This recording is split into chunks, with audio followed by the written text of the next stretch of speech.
صحیح، یہ بنیادی باتیں ہو گئی ہیں، جنس کے اعتبار سے جو بھی باتیں تھیں وہ بنیادی مکمل ہو گئی ہیں.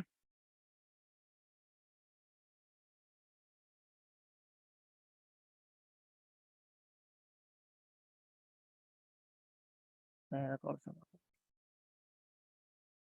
یہ صحراؤ، صحرا کا مطلب صحرا ہی ہوتا ہے، جو صحرا، ڈیزرٹ. اور سما، سماؤن کا مطلب جس طرح میں نے بتایا آسمان.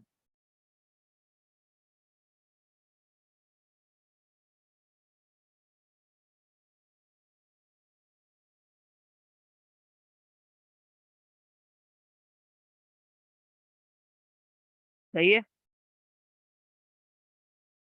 اب جو اصل بات ہے،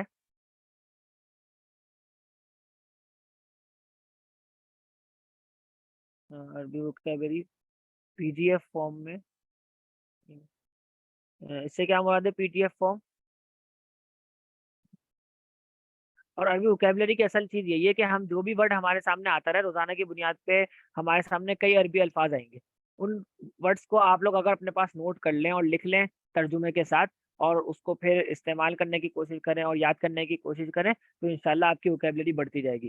اگر ویسے تو آپ عربی ڈکشنری، عربی ڈکشنری آپ کھول لیں اور اس کے اندر آپ کو ہزاروں الفاظ مل جائیں گے، لیکن پھر وہ فائدہ اس وجہ سے نہیں ہوتا کیونکہ اتنے سارے الفاظ ایک ساتھ سامنے آتے ہیں تو پھر بندہ پریشان بھی ہو جاتا ہے کہ کون سا ورڈ یاد کروں، اور پھر وہ یاد بھی نہیں ہوتا. لیکن جو الفاظ ہم مشق کرتے ہوئے استعمال کریں گے، جو الفاظ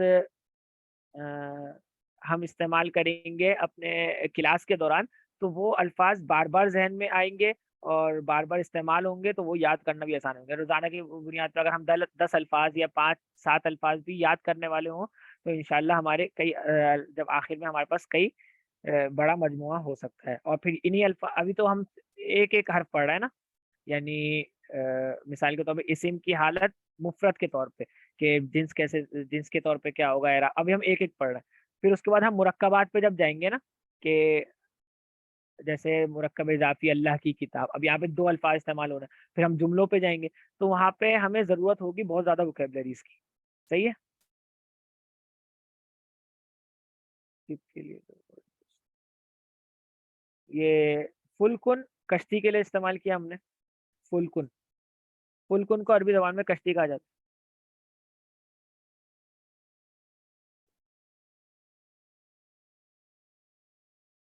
معاون، جی، معاون بھی الف ممدودہ ہے. الف ممدودہ کی آسان سی ایگزام یہی ہے کہ حمزہ ہو اور اس سے پہلے الف ہو. جی، سفینتن یہ بھی کشتی کے لیے استعمال ہوتا ہے.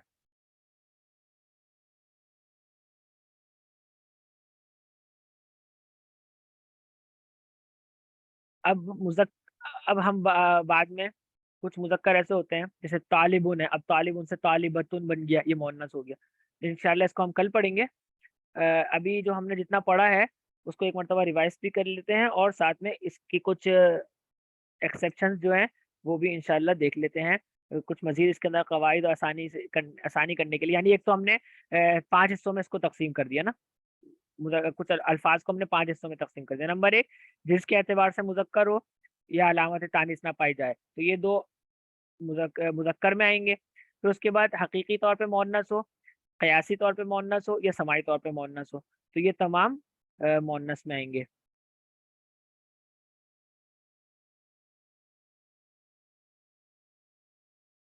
پھر اس کے علاوہ کچھ مزید باتیں ہیں، جیسے